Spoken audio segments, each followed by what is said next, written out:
Bonjour et bienvenue à Paroles d'ici et d'ailleurs, un podcast qui s'adresse au grand public pour ouvrir les dialogues sur un sujet puissant, l'immigration. Aujourd'hui, on souligne l'arrivée de 2021 et pour ce faire, on vous a préparé un épisode spécial où l'on pourra découvrir une poète québécoise qui a immigré hors Canada. On profite aussi de cette occasion pour vous souhaiter un 2021 plus doux, rempli d'amour, d'écoute, d'empathie et de respect l'un envers l'autre. Cultivons nos relations avec notre famille, avec notre personnes âgées, avec les personnes issues de la diversité, avec notre communauté et avec nous-mêmes. Appuyons la créativité et surtout, malgré les épreuves que nous vivons, ne cessons jamais de rire et d'aimer. Santé à vous tous. Bonjour et bienvenue à Paroles d'ici et d'ailleurs pour cet épisode spécial Immigrés hors Québec. Aujourd'hui, je reçois Françoise Roy, une poète, traductrice et photographe originaire du Québec et qui vit à Guadalajara, au Mexique, depuis 1992. Françoise a une maîtrise en géographie, en études hispaniques et a obtenu des certificats en traduction et en photographie. Elle a travaillé à la Pige comme traductrice et interprète, a été professeure de français, d'anglais et de rédaction et représentante dans plusieurs foires du livre. François reçoit plusieurs prix, dont les prix de traduction littéraire au Mexique, les prix Jour de Naïm pour sa carrière littéraire, un prix concédé lors du Festival international de poésie Titet et Naïmit, qui a lieu à Tetovan, en Macédonie. Elle rapporte aussi les prix des Nuits poétiques de Curtea de Arges en Roumanie 2011, et aussi les prix de poésie en 2019 de l'Académie européenne des sciences des arts et des lettres.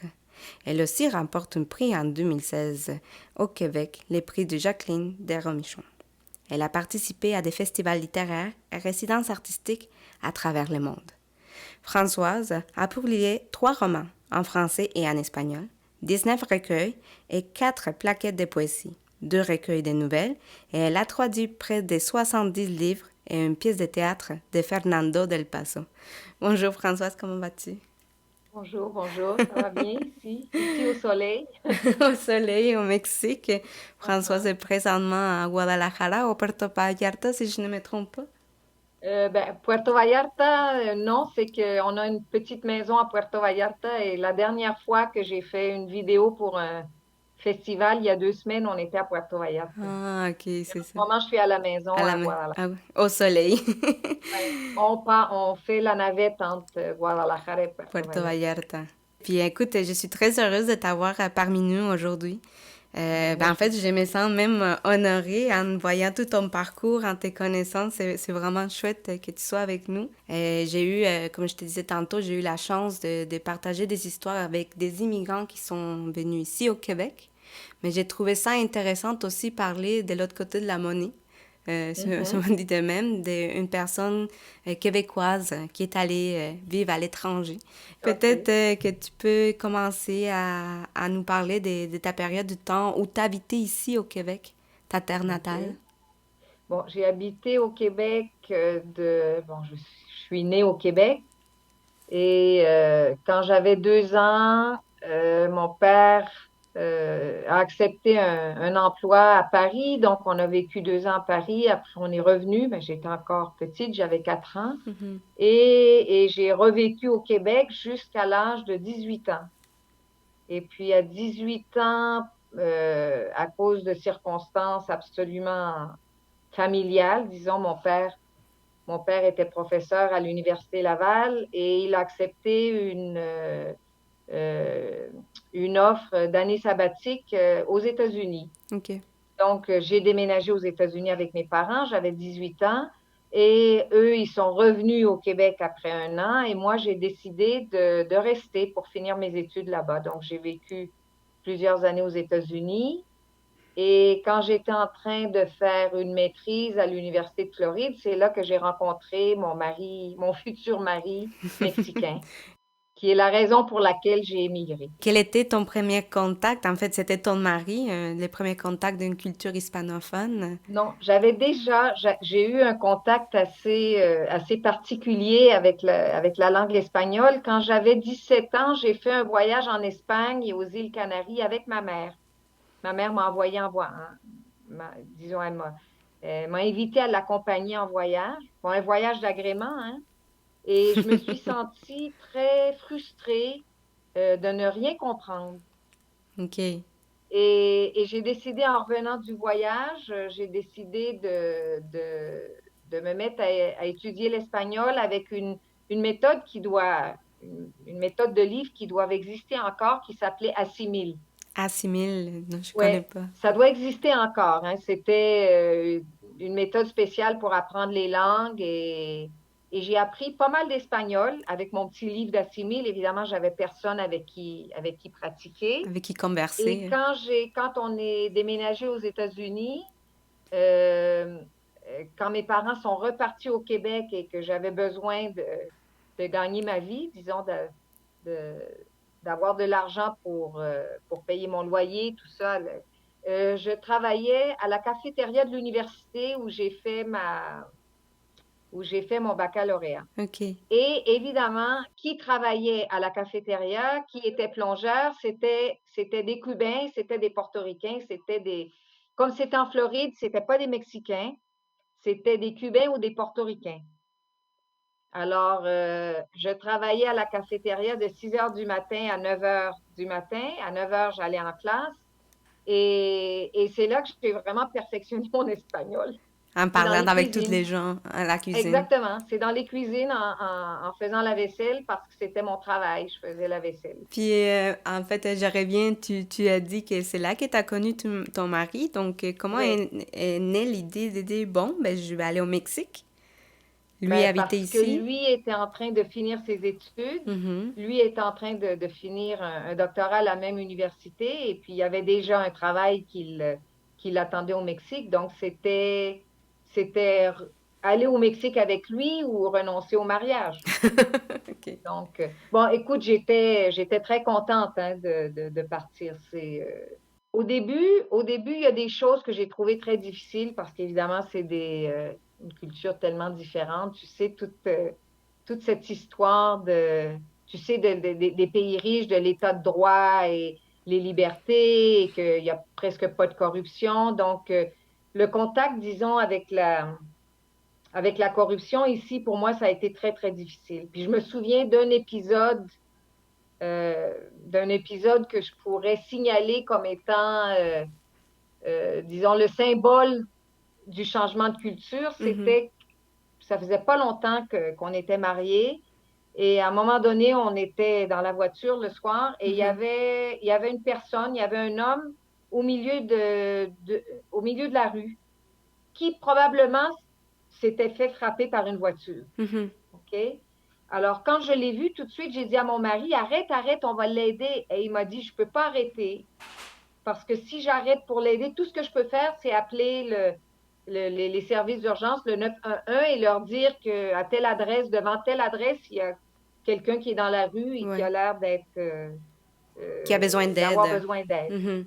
Moi, je trouvais ça épouvantable. Il m'a dit, si j'arrête et que j'avertis la police, je vais me faire accuser de l'avoir frappé. Ou sinon, tu te mets en danger aussi. Oui, exactement. Ben, j'ai dit, ben non, voyons donc, ils vont savoir que c'est pas nous, ils vont faire une enquête. Et il m'a dit, c'est pas comme ça que ça marche ici. Mhm. Et si tu peux pas accepter cette réalité-là qui est pas belle du tout, ben, tu vas être très malheureuse ici. Ouais. Donc, ici, c'est comme ça que ça marche.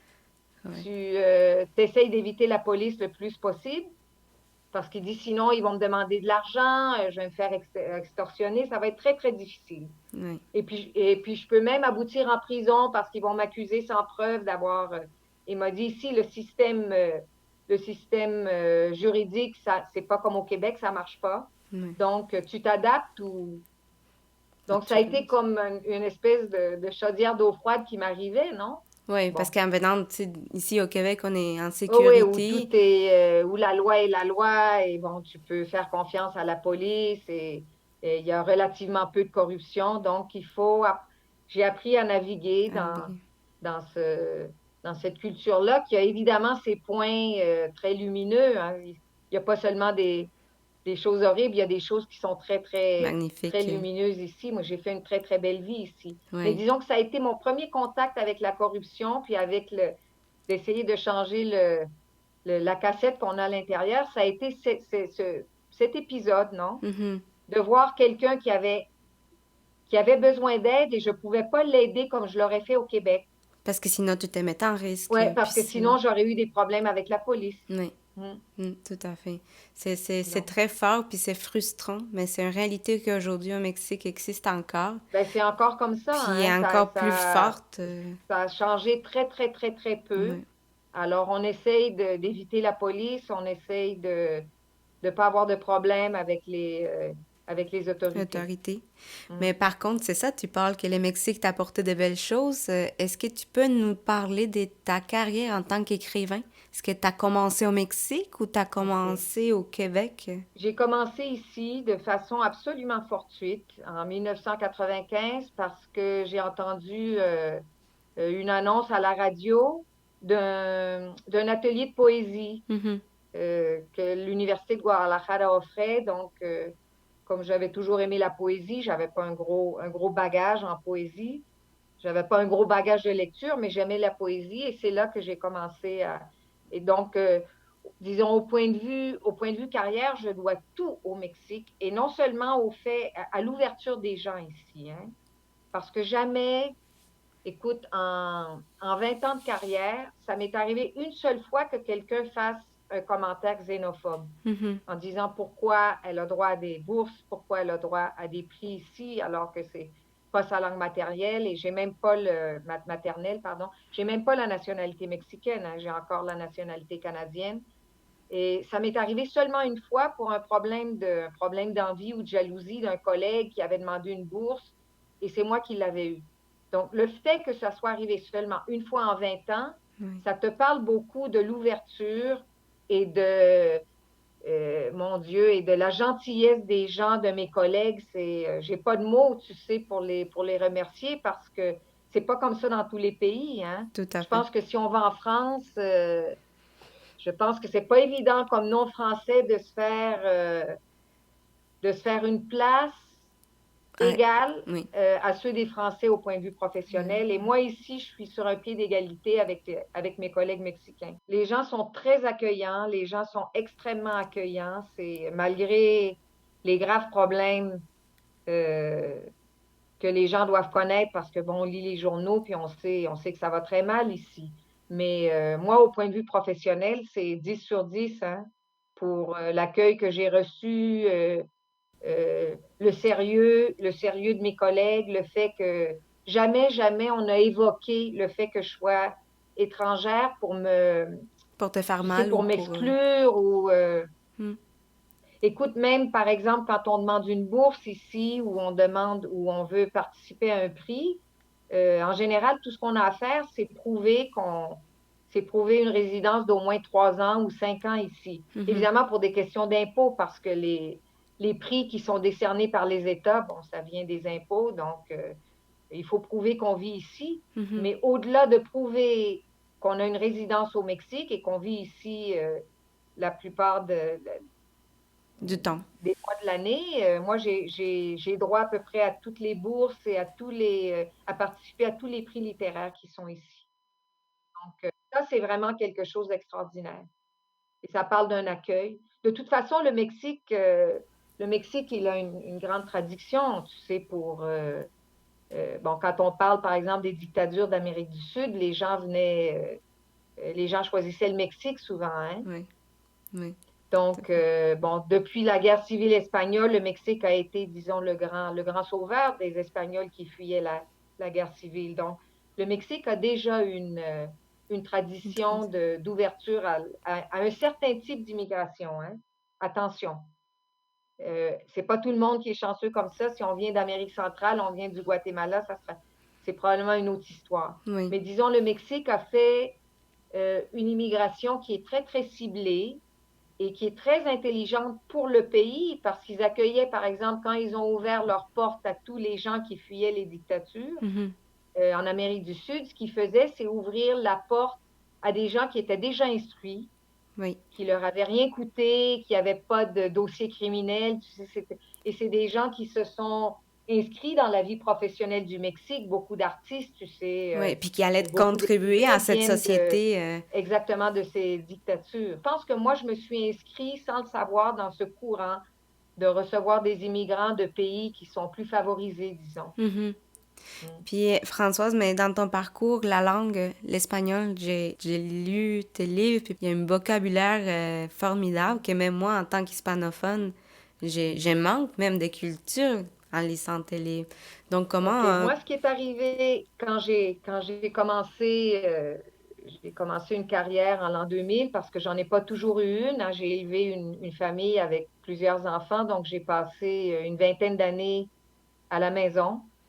Et quand j'ai commencé à sortir, disons, de la maison pour explorer certaines choses, pour explorer le marché du travail et tout ça, euh, je me suis, je me, comment dirais-je, je me suis fixée comme but. Je parlais déjà bien espagnol, mais c'était bon l'espagnol que tout le monde parle. Puis je me suis fixée comme but quand je suis arrivée à Guadalajara en 92, parce que j'avais déjà vécu au Mexique plusieurs années avant, hein. Mhm. Il y a eu une période de 4 ou 5 ans au Québec entre ces deux séjours mexicains. OK. Et en 92, on revient au Mexique définitivement À pour Guadalajara. s'établir ici, à Guadalajara. Mhm. Et je me suis fixée comme but d'entrer dans la langue littéraire. C'est vraiment un but que je me suis fixé. Je me suis dit, bon, tu es capable de communiquer dans la vie de tous les jours, mais maintenant, il faut aller plus haut. Et puis, j'ai commencé à lire les grands, grands écrivains en langue espagnole.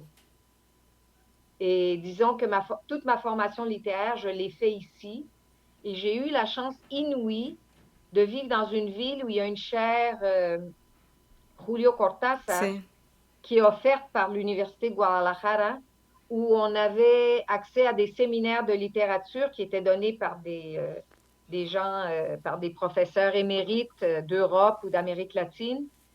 Et c'était gratuit. Tout ce qu'on avait à faire, on n'avait même pas besoin d'être un étudiant, d'être inscrit à l'Université de Guadalajara. On s'inscrivait au séminaire et on avait droit à un séminaire de littérature extraordinaire qui durait une semaine. Mhm. Et il y en avait plusieurs par année. Hmm. Donc, toute ma formation littéraire, je l'ai fait en espagnol, je ne l'ai pas fait en français. En français, bon, j'ai lu ce que les élèves québécois lisent au secondaire, non? Proust et tout ça, Anne Hébert et bon. Mais disons, ma formation littéraire, je l'ai fait au Mexique et je l'ai fait exclusivement en espagnol. Mhm. Donc, c'est de là que ça vient, cette espèce de, de maîtrise de l'espagnol, non? Oui, tout à fait. Puis comme on l'a parlé tantôt, en fait, le Mexique a une richesse en poésie. Il y a beaucoup de prix. On a une liste très longue des poètes, des écrivains. Et Mhm. là, aujourd'hui, tu t'installes dans cette liste. Comment tu Eh te ben, sens? et ce pays, ce Mexique, je Oui. dois signaler que c'est un pays que les autres pays d'Amérique latine, tous les autres pays, peut-être à l'exclusion du Brésil, parce que je ne connais pas très bien la situation du Brésil, mais je pense Mhm. que c'est la même chose. Ils sont loin d'avoir les bourses et les prix de poésie et les prix littéraires qu'on a ici au Mexique et l'appui qui est donné aux écrivains, hein. Il n'y a aucun pays d'Amérique latine qui l'a. Et c'est toujours un commentaire qu'on reçoit quand on voyage en Amérique latine dans le cadre de festivals de poésie. Tout le monde dit au Mexique, vous êtes vraiment choyés par le gouvernement. Vous avez des grosses bourses. On a une quantité incroyable. On doit avoir facilement une trentaine de prix littéraires seulement en poésie, hein, Oui. par année ici, seulement en poésie. Oui. Et quand je dis une trentaine, c'est probablement très peu, hein. Je pense que c'est beaucoup plus que ça, parce que le Mexique a quoi, 32 États, Oui, si je me 32. souviens bien? C'est ça, Bon, 32, 32 30. États.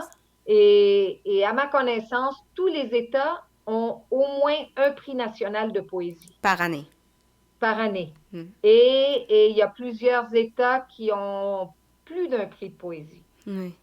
Puis Donc, il y a beaucoup d'éditions, il y a des livres qui il sortent y a très... énormément de maisons d'édition indépendantes, ce qui n'est pas vrai des autres pays d'Amérique latine, hein. Hmm. Même pas en Argentine, qui est un pays où le niveau d'instruction est beaucoup plus élevé qu'au Mexique. Mhm. Et ils ont évidemment, ils ont produit une grande, grande littérature, ils ont une très grande tradition littéraire, Mhm. mais ils n'ont pas le soutien qu'on a ici au Mexique. Ouais. Et ça, je pense que ça a été quelque chose de fondamental dans ma carrière, puis dans mon insertion en tant qu'immigrante dans un corpus littéraire, non, dans le corpus littéraire du Mexique. En fait, tu as pu aussi créer puis écrire dans une autre langue, mais en t'appuyant des situations culturelles, des tas Mm. cultures, mais en ayant un espace ouvert où tu pouvais toujours créer sans avoir une contrainte quelconque. Ouais. Et je pense que vivre entre deux cultures, tu sais, qui sont tellement différentes, ben d'abord, ils sont différentes au point de vue linguistique parce que Mhm. c'est une autre langue, même si les deux sont des langues qui ont la même racine. Je pense que comme créateur, je pense que c'est quelque chose qui est extrêmement enrichissant, Oui, hein? tout à fait. Parce que, bon, évidemment, j'ai absorbé toutes sortes de choses qui sont 100% mexicaines. Même les gens me disent toujours que je suis plus mexicaine que plus mexicaine que les piments forts. Donc, Ça, c'est... tu sais le proverbe, hein? Más mexicana que el chile. Quel chile! Donc, et puis pour moi, ça parle d'un accueil des gens, ça parle d'une qualité humaine qui est vraiment extraordinaire, hein? Oui.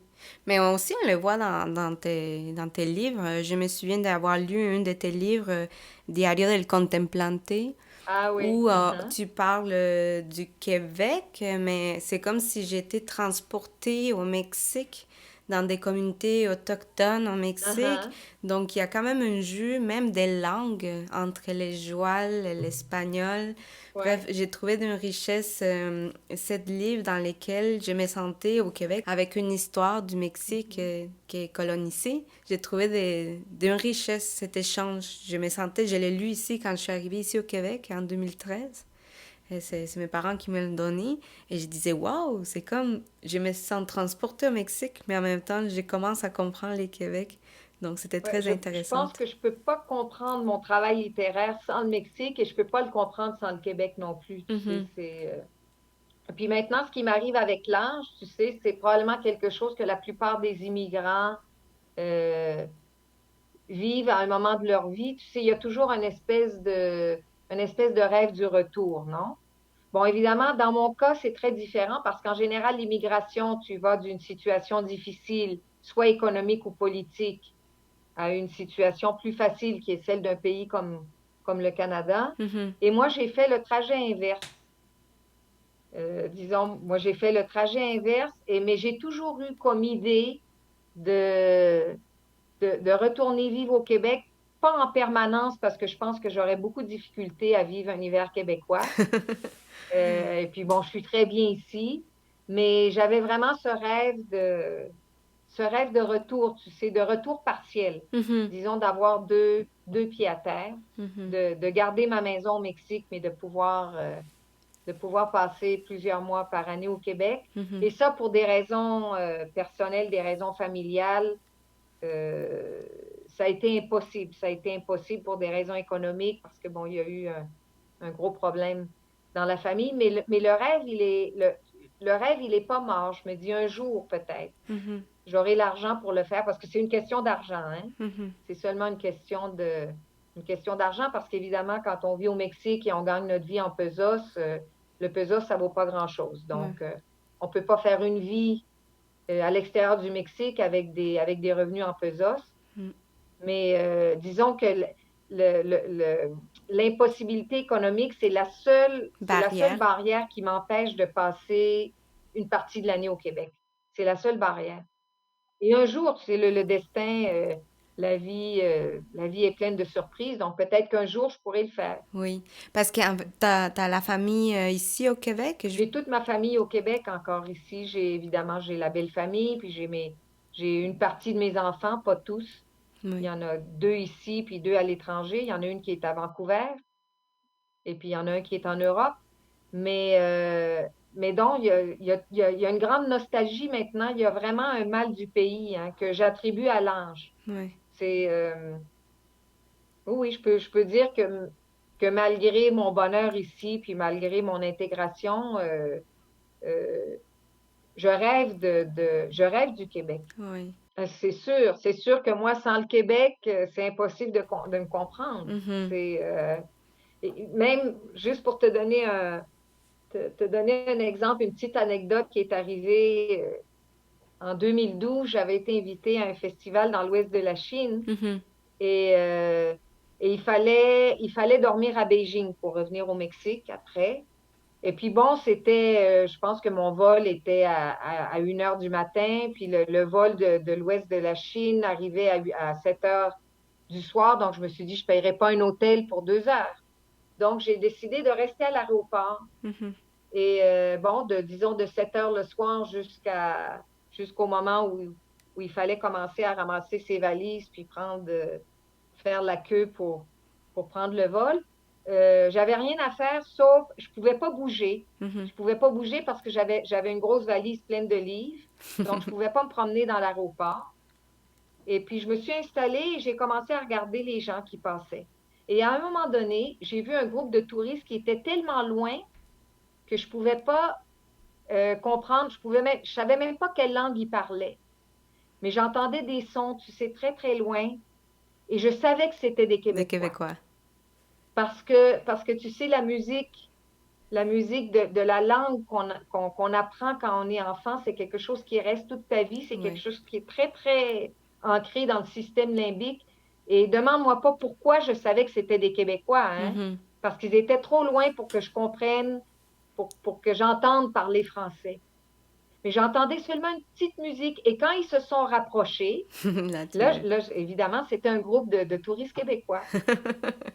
Et ça, c'est quelque chose qui m'a vraiment frappée, hein. Ça m'a frappée. Je me suis dit, comment j'ai fait pour savoir que ces gens-là étaient québécois? Oui. Mais C'est t'as, une t'as question de aimé musique, aussi. tu sais, c'est quelque chose qui est très, très primitif. Par exemple, quand ma fille, mes enfants ont fait le lycée français ici à Guadalajara et ils avaient à apprendre les fables de La Fontaine. Mhm. Et, euh, et une fois, elle avait peut-être 7 ans, je pense qu'elle était en deuxième année du primaire. Mhm. Elle me dit, Maman, je vais te réciter la fable et tu vas me dire si je me trompe. Et je me souvenais de la fable par cœur. J'avais complètement oublié, hein, les fables de La Fontaine. Et du moment où elle a commencé à dire la première phrase, T'as eu des j'ai dit, attends, sentiments. et je la sais par cœur, je sais deux ou trois, parce que c'est quelque chose qui est très, très ancré dans ta mémoire en tant qu'enfant, tu sais. Et ça, j'avais trouvé ça extraordinaire aussi de me rappeler et même maintenant, je peux te la dire par cœur, hein. C'était le loup et l'agneau. Un agneau se désaltérait dans le courant du nom de Pur. Un loup survint à jeun qui cherchait aventure. Et je peux te la réciter complètement. Parce que c'est des choses que j'ai appris enfant, Oui. que Et j'ai ça appris quand reste. j'apprenais à lire et à écrire. Donc, c'est quelque chose qui est très, très important, qui reste en nous. Et je pense que tous les immigrants, ils ont ce rapport très, très maternel. Tous les immigrants, ils apportent disons, l'affection musicale de leur langue, qui est évidemment la langue qu'ils ont entendu parler chez eux à la maison. C'est la langue de leurs parents, de leurs frères, de leurs sœurs, la langue dans laquelle ils jouaient quand ils étaient enfants, la langue dans laquelle ils ont appris à lire et à écrire. Et ça, c'est quelque chose qui est gravé Oui, à l'intérieur de soi, hein. tout à fait. C'est quelque chose et ça, c'est une des choses qui me manque, tu sais, Mhm. le son du français, parce que ici, pas beaucoup j'ai pas beaucoup d'occasions. Bien évidemment, je parle avec ma sœur, je parle à mon père, non? Mais dans ma vie de tous les jours, il y a pas de français dans ma vie de tous les jours. Oui. Puis est-ce que chez toi, avec tes enfants, t'as cultivé les Français, des coutumes du Québec? Est-ce que Pas t'as... assez. Pas... Je me reproche ça maintenant, pas assez. Bon, mes enfants, ils parlent tous français parce qu'ils ont fait l'école. Bon, les deux plus vieux, ils ont été scolarisés au début au Québec parce qu'on Mhm. vivait à Montréal à l'époque où ils sont entrés à l'école primaire. Mhm. Et puis, pour que le français soit pas perdu parce qu'on parlait presque exclusivement espagnol à la maison, euh, c'est là que j'ai choisi le lycée français. Donc, mes enfants, ils parlent tous français. Même la plus jeune, elle a fait toutes ses études universitaires en France. Et puis, elle parle très, très, très, très bien français. Françoise, je reviens à ton travail, puis j'ai vu qu'on te nomme un écrivain préoccupé par les poids des mots. Pourquoi on te nomme de même? Pourquoi on dit ça? Je pense qu'on dit ça parce que quand on écrit dans une autre langue, et puis si tu regardes l'histoire de la littérature, hein, il y a Mhm. beaucoup de grands écrivains. Bon, évidemment, je ne veux pas dire que je suis une grande écrivaine, mais il y a beaucoup de grands écrivains qui ont produit une œuvre dans une langue qui n'était pas leur langue maternelle. Donc, ma situation, elle n'est pas si spéciale que ça, Mhm. OK? Parmi les écrivains qui, pour des raisons politiques, économiques ou sentimentales, sont appelés à aller vivre à l'étranger. Mhm. Donc, je pense que c'est pour ça que le poids des mots est tellement, tellement important. Et peut-être parce que parmi les genres littéraires que je cultive, le principal, c'est la poésie. Mhm. C'est surtout en tant que poète que je suis connue, comme en tant que prosatrice, je ne suis pas très connue. La poésie, c'est vraiment, parmi tous les genres littéraires, c'est celle où le langage, où le poids des mots est le plus important. Mhm. Ça ne veut pas dire que c'est plus facile d'écrire un grand poème que d'écrire un grand roman ou une grande nouvelle. Mais ça veut dire que la poésie, parmi tous les genres littéraires, c'est celle qui attache le plus d'importance à la forme, aux mots, Mhm. hein, à la musicalité. Et je pense que c'est peut-être pour ça qu'on dit de moi que le... Et puis bon, j'aime beaucoup faire des expériences, j'aime beaucoup adapter des poèmes qui sont déjà écrits, des fois en changer quelques lignes. Je travaille beaucoup avec les mots comme matière, un peu comme un... Ben, je pense que tous les poètes le font, mais Mhm. moi particulièrement, peut-être parce que j'ai appris la grande littérature dans une langue qui n'est pas la mienne. Mhm. Peut-être que C'est pour ça.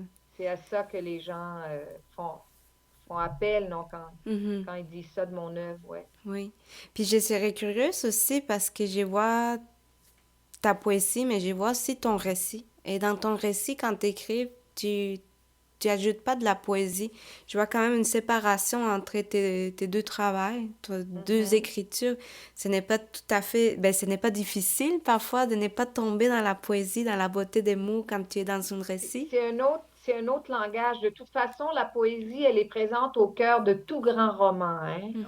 La poésie, c'est une autre. Euh, la poésie, c'est une transgression, c'est changer le sens des mots. Quand tu fais de la prose, tu peux pas faire ça jusqu'à une certaine limite parce que les gens ne te comprendront pas. Hmm? Donc, dans un roman, une table, c'est une table. Si tu lis que quelqu'un s'est assis à la table, dans un roman, il y a une convention linguistique qui dit que cet objet-là, qui a quatre pattes et Mhm. sur lequel on peut mettre des choses, c'est une table. Mhm. En poésie, on est beaucoup plus libre.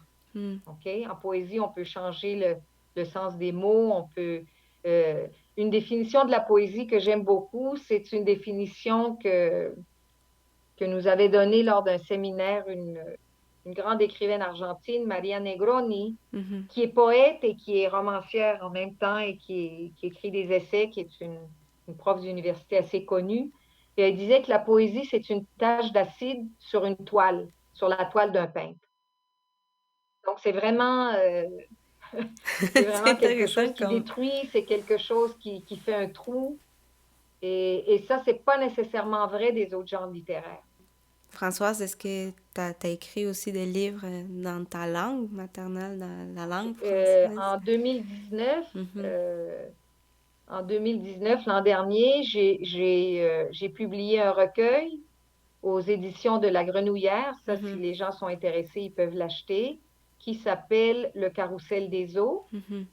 Et bon, ce recueil a été un peu la raison pour laquelle j'ai gagné le prix de la ESSAL en 2019, le prix de poésie 2019, avec d'autres poètes, hein, Mhm. parce qu'il y a plusieurs récipiendaires.